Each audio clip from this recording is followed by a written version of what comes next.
What's up, guys? Dan here for BladeReviews.com. This time I'm taking a look at the Reeve small Sebenza 21.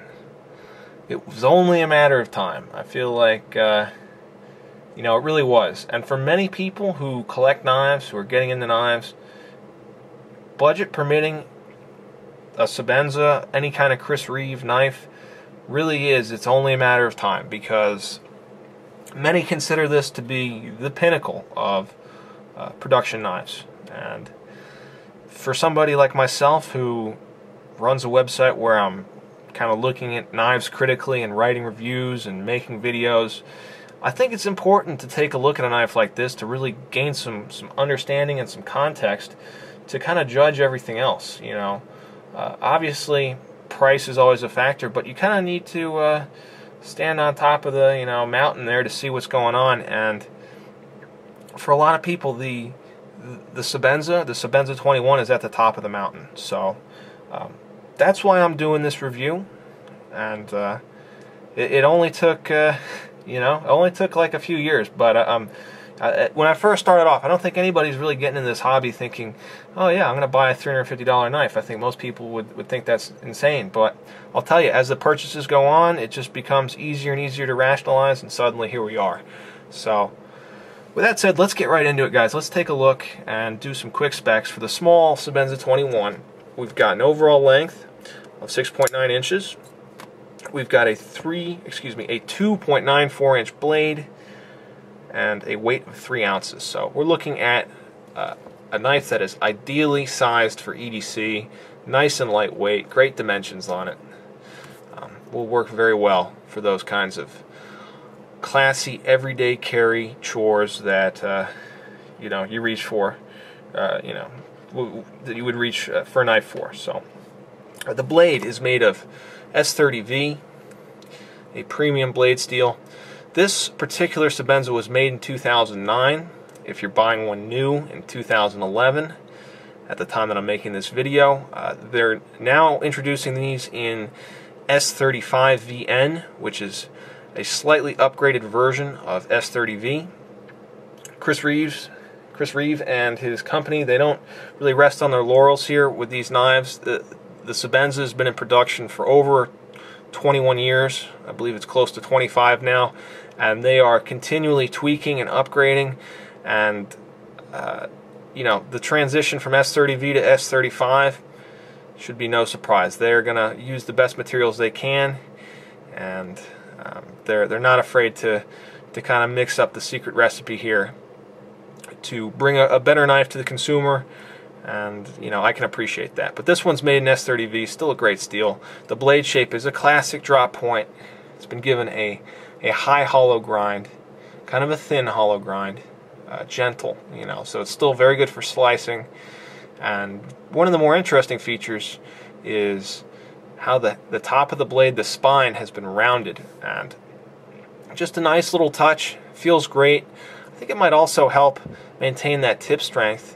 You'll notice there's no swedge on this, so it keeps a pretty stout tip all the way to the end, and just a nice touch that you don't see on really any other knives, any other production knives. And this has also been given a nice stone wash. Very durable finish, attractive, simple, clean, lovely stone wash. And that's pretty much it for the blade. Nice sharp edge on this one too. The handle is made of 6AL4V titanium. And just a simple handle. You've got this back spacer, this little pillar. You've got a stop pin, and then you've got the pivot. That's it. Those are the only things holding this knife together, but that's all you need. This handle does not require anything else, and you've just got two nice thick pieces of titanium, a couple back spacers, and bolts holding it all together. So very smooth, but some nice little touches to it. Of course, the holes have been countersunk, the edges have been radiused, everything is smooth.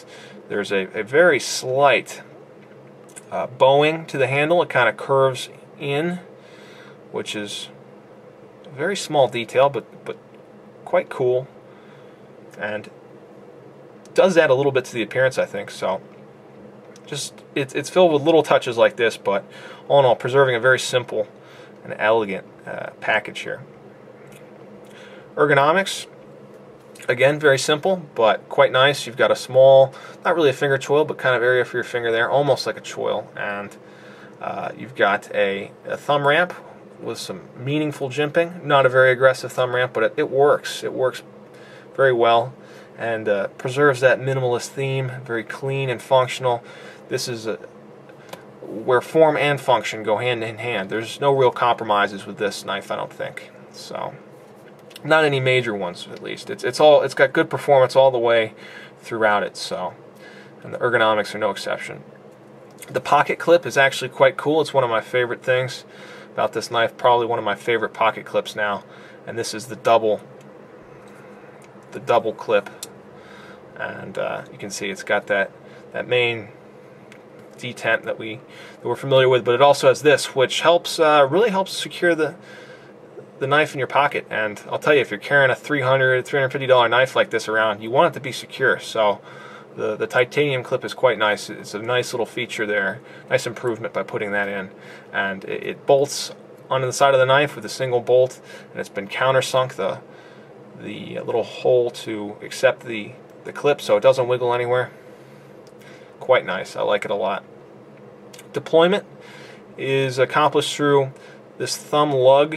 This is a right-hand version knife. I am left-handed, but I got a good deal on it. This one was used, of course, and couldn't pass it up. But you have the option of getting double thumb lugs, or if you're left-handed like me, you can even get a left-handed version of the knife, which is cool. So you just got to order it, or if I wanted to, I could send this in and they would, for a fee, make it ambidextrous, like an ambidextrous thumb studs on here.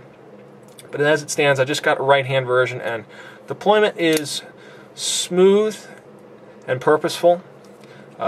These thumb studs are not the absolute easiest. There's a little trick to it. It takes a little, it's not the fastest deploying knife. The thumb studs aren't super easy to get at, but this is not a knife you want to flick open anyways.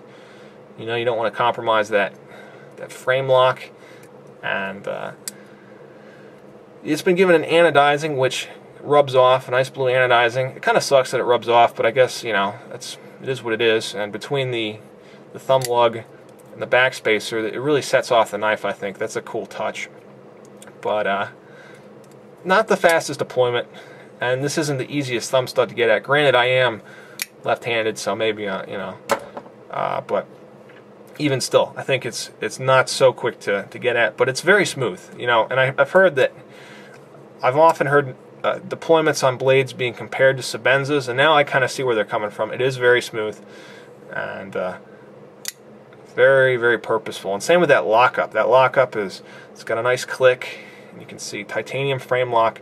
Mine is still pretty early, There's got plenty of life left in there. I didn't get this new, so I'm not sure what it was like when it was new, but still have plenty of life in that lock. And there's no blade play anywhere, which is what I would expect from something like this. So very nice. That pretty much takes us through the entire knife, going over all the physical features and some of my thoughts on it. To wrap this up, I mean, it's a great knife. I can finally see what people are talking about, and I'm glad I picked one up.